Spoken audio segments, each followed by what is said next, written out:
Expression de la chaleur échangée entre l'état 2 et 3, donc Q de 3, en fonction de N, R, gamma, T2, T3, etc. Bien, alors, on voit que ici, la variation de volume est nulle, autrement dit, le travail entre 2 et 3 est égal à 0, puisque je vous rappelle qu'une variation élémentaire de travail est égale à moins PdV. La variation de volume étant nulle, le travail est nul. Alors, on peut écrire ensuite que la variation d'énergie interne entre l'étape 2 et 3 est égale toujours au travail, premier principe, entre l'étape 2 et 3 plus la chaleur échangée entre 2 et 3. Ce travail est nul, autrement dit, Q de 3 égale delta U de 3. Le fluide étant considéré comme parfait, son énergie interne ne dépend que de la température et cette variation d'énergie interne est égale à N fois la capacité thermique molaire à volume constant fois delta T, donc égale Q de 3. Autrement dit, Q de 3 égale N CVM fois delta T, c'est T3 moins T2.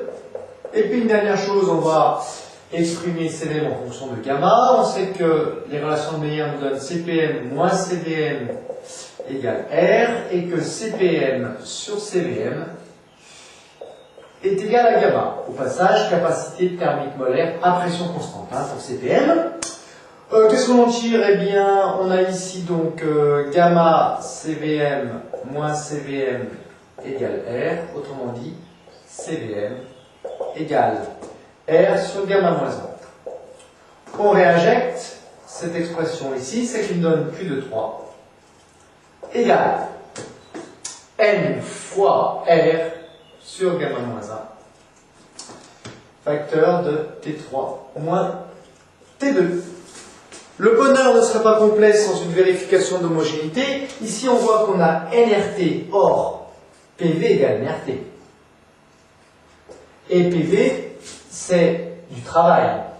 Donc ça, ce sont des joules. Donc NRT, ce sont des joules. Donc ici, on a bien des joules. Gamma moins 1, gamma est sans unité. C'est un rapport de même unité sans unité. Autrement dit, on a bien des joules ici et des joules de ce côté-là. L'expression est bien homogène. Bien, la chaleur échangée par le fluide, cette fois-ci, mais entre les étapes 3 et 4, où la pression, pendant laquelle la pression est constante. Eh bien, un flux 3, 4. Alors, un petit rappel. Rappel du premier principe. Delta H, c'est delta U plus PV. D'accord? Delta H est égal donc à delta U plus delta PV plus P delta V. Autrement dit, la variation d'enthalpie delta H égale à W plus Q. W c'est moins P delta V puisque la pression est constante, on peut la sortir de l'intégrale, plus Q plus delta PV plus P delta V. Alors là, il y a des termes qui s'annulent. Celui-ci, la pression étant constante, delta P fois V est constante, et nul, pardon, donc Q égale delta H.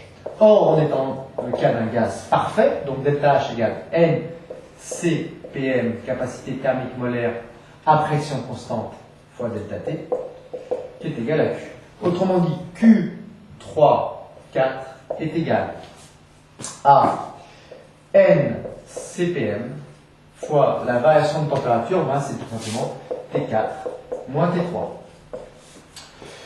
Une petite remarque, on va remplacer CPM par gamma, donc c'est toujours la même chose, relation de Meyer, CPM sur CVM égale gamma et CPM moins CVM égale R. Autrement dit, nous avons ici CPM moins CVM qui est égal à CPM sur gamma égale R. Autrement dit, nous avons CPM est égal à R sur 1 moins 1 sur gamma.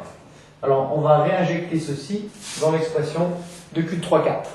On modifie un peu cette expression, donc ça nous fait gamma en fait, gamma sur le même dénominateur, donc ça fait CPM égale gamma R sur gamma moins 1. Voilà. Donc ça nous donne Q de 3, 4 égale N, petit n, nombre de moles, fois CPM gamma R sur gamma moins 1,